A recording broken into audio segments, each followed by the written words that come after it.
introduce you to our panel and all of those questions. And if you did not write a question, anything that you need to know, you have a wealth of knowledge up here that's going to help you address those. So let's give it up for Ms. Rasheedah. Peace and love to everybody. How are you? Good. Good. I want to start by saying it is such an honor to be here. I really mean that with every part of me. And the reason I say that is because a few decades ago, I was sitting in the seats that you're sitting in now. And we didn't have the type of resources that you have now that we longed for those years ago. When Ms. Waters asked me to be a part of the program, and I saw the topic, nurturing a cultured pearl, of course I had to go to YouTube and find out, how was a pearl developed? And I did. And I went to YouTube and saw this little quick video, 2-minute video of how a grain of sand penetrates a mussel or oyster shell, oyster in the bottom of the ocean, and how that grain of sand is there and is bacteria, and it alerts the mussel or the oyster that something is invading it. So immediately, the oyster, in order to protect itself, it begins to, sending out waves of protection around that little grain of sand, which can ultimately destroy that shell, that clam, that oyster, if it don't protect itself, okay? So I'm like, this is really cool, because nurturing, you are the nurturers, just like Mr. Shabazz said, And I really, really, really, really believe that protecting your spirit and protecting your mental self and protecting your physical self is so, so, so important to your growth and development. And I'm trying really hard to not have to take my jacket off, because I like to get really raw in my conversations. I like to really, really get and keep it real, because I came from an environment where if you didn't keep it real, the children would fall by the wayside. And when I say children, I mean, teenagers, youngsters. It don't matter about the age. They just fall to the wayside, and there's no one there to pick them up. Of course, we had our parents to tell us, to do this and to do that, but we never was given hardcore strategies on how to do it. It's like, go to school, get a good education. Okay, that's cool, that sounds good. I'm going to leave the house with the intentions of going to school, getting a good education. Don't go out there messing with that little boy. Keep your legs closed, blah, blah, blah, because, you ain't bringing no babies home in this house. Okay, so what kind of strategies do you use, or what do you tell yourself to keep you focused on your higher self? Okay? So one of my goals when I became an adult, and I have 4 daughters, and I have 4 sons, so I done seen both ends of the pole in terms of the whole essence of doing the child and raising the children and the nurturing and so forth and so on. I came to a decision to be able to put myself in a situation where I can help young ladies with strategies on how to not get involved in certain situations. Because it's a lot of peer pressure, I went to a school in Newark, New Jersey, and it was called West Side. One of the hardest times in my life was at that school. And of course I quit school at 16. All right? Peer pressure. Want to do what I want to do, even though my mother told me right. I believe she was telling me the truth. But I did what I wanted to do anyway. Because I had my friends talking over here, my friends talking over there. Okay? So I went on and did what I wanted to do.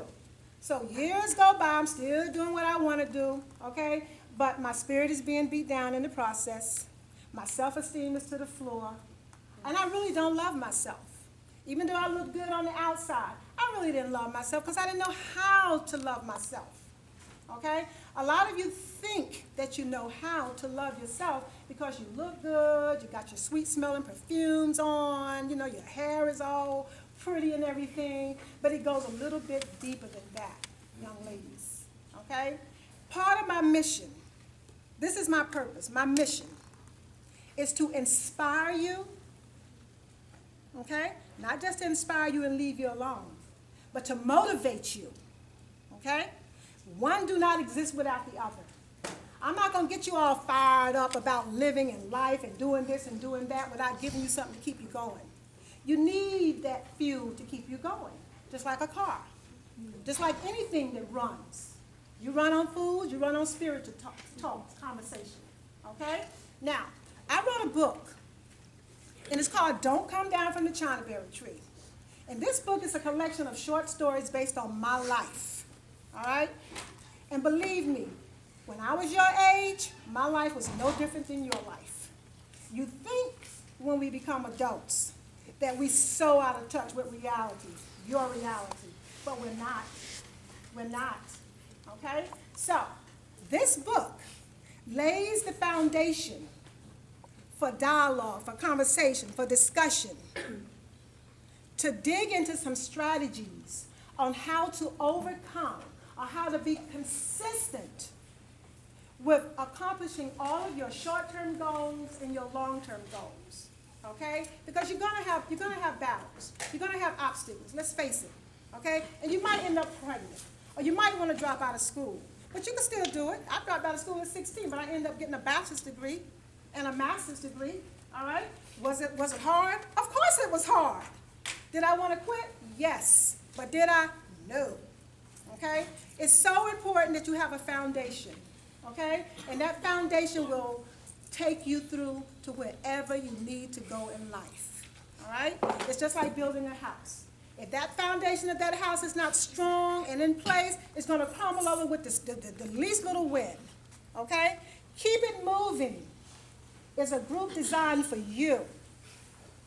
And some of the young ladies that's involved in Keep It Moving, we've only had one session, and I guarantee you they have a strategy they can use every single day of their life. Just sitting where they're sitting, walking out the door. Okay? Because it's simple. It's just like breathing. You breathe in good thoughts, you breathe out negative thoughts. Okay? Is that a challenge? Yeah. But you have to work it. You really have to work it. Now, I'm very long-winded, so I know my time is like not that long up here, but I would like everybody at some point in their life to just think about what you want to do and how you want to do it. I mean, really think about what you want to do and how you want to do it. And once you come up with that, you need to start mapping out a plan on how to do it. And if you don't know how to map out a plan, you have plenty of elders, you have plenty of teachers, you have plenty of mentors that would be willing to help you with that situation. One of my downfalls when I was coming up, I didn't ask nobody nothing. I thought I knew. I thought I knew. I thought I knew so much until I didn't know anything. All right? Now I'm very humble with it because I don't know anything. I'm still striving to get closer and closer to my higher self. Because that's evolution. You evolve. Okay? So, think about your beautiful, beautiful spirits as being the mothers of civilization. You are the mothers. You are the first teachers. You're going to teach the little girls and you're going to teach the little boys. When that baby is in your womb, you're going to lay your hand there and you're going to plant some seeds in that baby just by your thoughts. Okay? So keep your thoughts clean. Keep your body clean. Keep your spirit clean. And it all begins with a thought. Your thoughts are your actions. Your thoughts are your actions. I am beautiful. I am the mother of civilization. I will not be tempted by negative things. What's a negative thing? You know what they are. Okay? So enjoy yourselves today. I'm honored to be here. Okay? I didn't have to take my jacket off, and I'm glad I didn't. And I have my grandmother's pearls on. These are my grandmother. She's no longer living. She was born in 1910. These are her pearls. All right? So this will go to my daughter, and then my daughter will in turn send it to my granddaughter who's sitting over here. Okay? Because each one teach one, each one reach one. When you learn something, you pass it on to the next person because it is theirs to have. It is not yours to keep. Make sense? Okay. So I hope to see you again. Peace and love to all of you. Thank you for having me. Thank you for listening. And I love you. Well, she was here a couple of years ago. I got my ladies on the front row. And then y'all be mad when I get with you, but you know I'm going to get with you, right? Just tone it down. have Miss Twyla Huda. Miss Twyla was with us, 2 years ago? She came in and shared with us. Miss Twyla is brought to us from Mr. Shabazz, and he got it back again. So ladies, you all are gonna have a treat. And I think Miss Twyla and Miss Rasheedah, y'all gonna love each other. Y'all have something in common there with those, the fruits of the spirits. So y'all gonna love each other. So ladies, not only are you all gonna learn something, we learn stuff from each other too. So that's what y'all need to understand. You never quit learning. I am so very proud of my next panelist. Once again, sat in the same room at Middleton High School, class of 2004, graduate of Middleton High School, Miss Lynette. I have Rasheedah on her paper, but Lynette, Rasheedah, we call her Rasheedah. Lynette is her first, also a business owner. And ladies, y'all gonna love Miss Rasheedah because she like all that stuff, y'all. She owns her own business, Madam Mrs. Maid Mrs. Boutique and Accessories, all those nice high heels, y'all see the shoes she got on, she gonna be rocking. Nice t-shirt, earrings, and not only that, she just brought tons of things to share with you all, along with Miss Stedman, so you all are blessed. Everybody's looking out for y'all on Valentine's Day. But I'm like Mr. Young, I didn't want you to think it was about the balloons and the roses, so I purposely, when you looked around, but I told y'all I chose Valentine's Day to keep my office empty, because I don't want y'all in my office crying when your boyfriend bought somebody else something that's not you. We're gonna come all up here together and get it out there for the day and end the business. So that's really why I chose Valentine's Day for the conference. So I didn't have a headache all day. Next, I have Dr. Bondolin Crawford. I got two doctors here. I got Dr. Understand what I said, ladies. Dr. Young doctor, young sister, look like y'all. Dr. Bondolin Crawford, who is a pharmacist at Sweet Bay, and she brought along a very special guest with her also. Check it out. Dr. Young and black like y'all. Dr.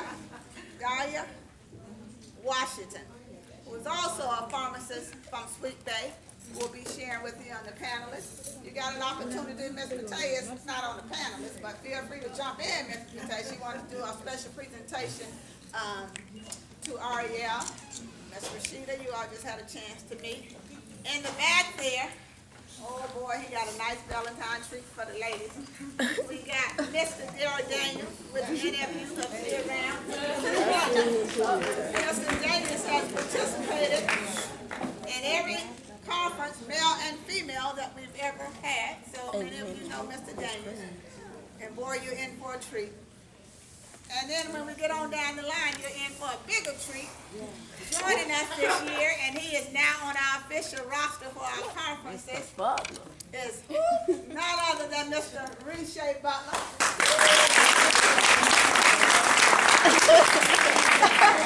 Come on, Rasheedah. You know Mr. Butler's daughter. Who was a student here. A lot of them daughters have had the pleasure of working with all Mr. Butler's children. Raised them right on up here. She got in trouble. I put them in my car and take them 2 streets over to Mr. Butler. And one thing I can say, anytime I call Mr. Butler, at that time my older son and daughter was here, he was driving trucks on the road. Anytime I called him, he said, I'm on the road now, Miss Waters. But as soon as I pull into Hillsborough County, my first stop would be Middleton High School. And there was never a time, Mr. Butler was a single dad, but never a time that I called on him and he didn't show up. And when he showed up, he showed out. You know what I love about it. But you all are in for a treat today. You're going to get an opportunity to meet with Mr. Butler.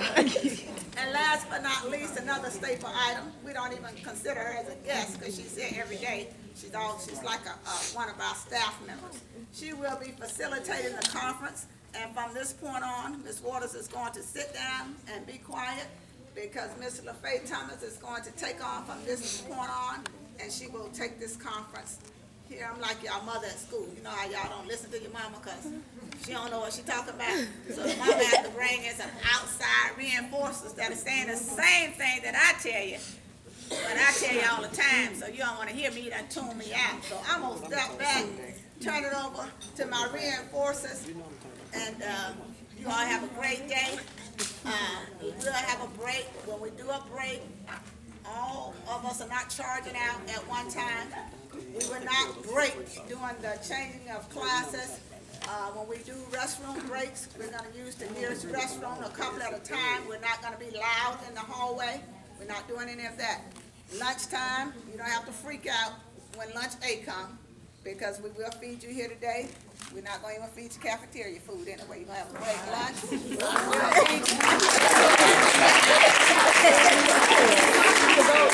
All I want you to do from this point is relax yourself and have a good time. Thank you, Ms. Floyd. All right, ladies, let me get your attention. This is how y'all know we can sing at the same time. We can't talk at the same time. You guys wrote some really, really, really good questions. Some of them were duplicate questions, so I pulled them out if they were duplicate questions. I'm going to ask your question. Anyone on the panel can answer those questions because we didn't make it specific for anyone. So we're going to ask, they're going to answer. Listen, there's no dumb questions. Some of these questions were some that you probably were thinking about and just didn't have, the nerves or the guts or the willpower to pick that heavy pen up and start writing. The pen is heavy. So my first question, and it can go to anyone, any one of you ladies or you gentlemen, okay? It says, how do you know you're in love?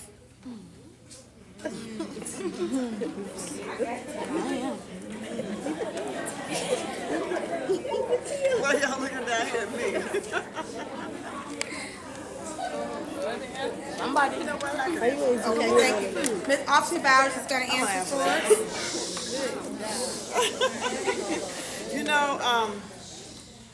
Good morning, afternoon. And first of all, let me tell you, I love you too. I heard a young lady up here say that she mean. Yeah, that's right. Because I see a lot of things that you're going to see.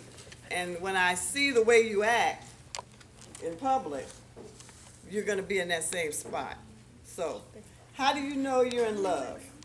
Well, you know you're in love when you love yourself.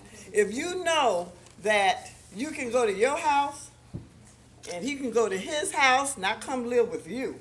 He got his own stuff. He living in an apartment that he pay rent, not with his mama. I know y'all heard me say that before. Don't mess with him. He live with his mama. Anytime a man live with his mama, that means that when you get tired of his mess, you can pick up your grip and go where? To your house. To your house. And you don't have to call the po-po. You know what? I need him to get out of my house. I mean, no, I'm serious. And you know what we tell you all the time. How long he been living here? 2 months. Well, I'm sorry, you got to go evict him. That's the law. So you know you in love when he got his own job, he got his own car, not a bicycle. Right. And most important, he got some goals in life to where he's not going to keep you stagnant because you sitting around waiting for him. Oh, baby, could you give me $10? No, you go get your $10 out your bank account. Yeah. Or and wait a minute, hold up. And please, just because he pay your Chico, that don't mean nothing.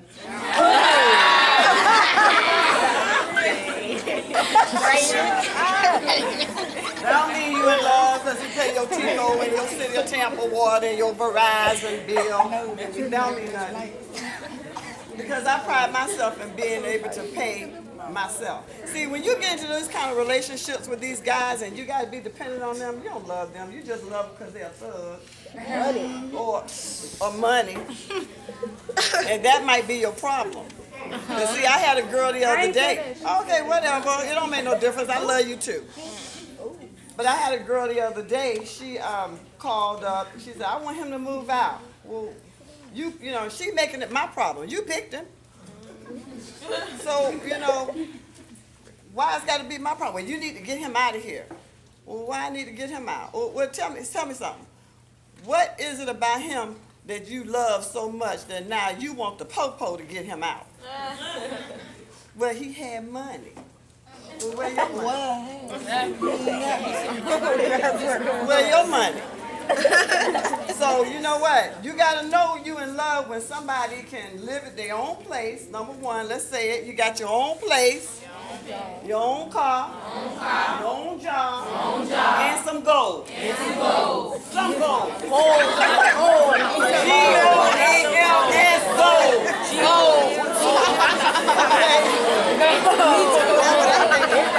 know what I'm saying? You know what I'm saying? Because let me tell you, no, put it all aside. You know, I hear people say all the time that I'm mean. Okay, yeah, I'm mean because I go on these calls. I'm a domestic violence investigator. I'm a child abuse investigator. I'm a sex abuse investigator of children and adults. And I go on these calls all the time. And when you don't think I'm watching you, I am. If anybody sees me every day, I'm out there every day. I'm watching you. I might not say anything to you, but I'm watching you. And when I feel the need to say something to you, I'm going to say something to you because I've seen that behavior. And we become, I love you, brothers, but we become dependent on them, you know, and we want to get our piece of the cake. And I ain't talking about the other piece. I'm talking about, y'all know what I'm talking about. I'm talking about your piece of the cake, your piece of life. See, my mother used to tell me all the time, life is like a football game. First quarter, second quarter, halftime, third quarter, fourth quarter. Well, by the second quarter, if y'all don't have some kind of way that you are, and you can probably agree with this, some kind of way to where you are self-reliant, self-dependent on yourself, not on anybody else. If by the second quarter you're not there, by halftime, you're going to be pushing that stroller down 22nd Street with one in the stroller and carrying one and pregnant with one. Yeah, I done seen that. Okay? So, you know you in love when what? I ain't that in love. He can bring something to the table. He can bring something to the table without telling you, look, bitch, I gave you this. No, don't laugh. Don't laugh. Because this is what it is. No, look, B-I-T-C-H, I gave you this, I gave you that. You ain't in love. Don't think that's love. It's not. So that's when you're in love.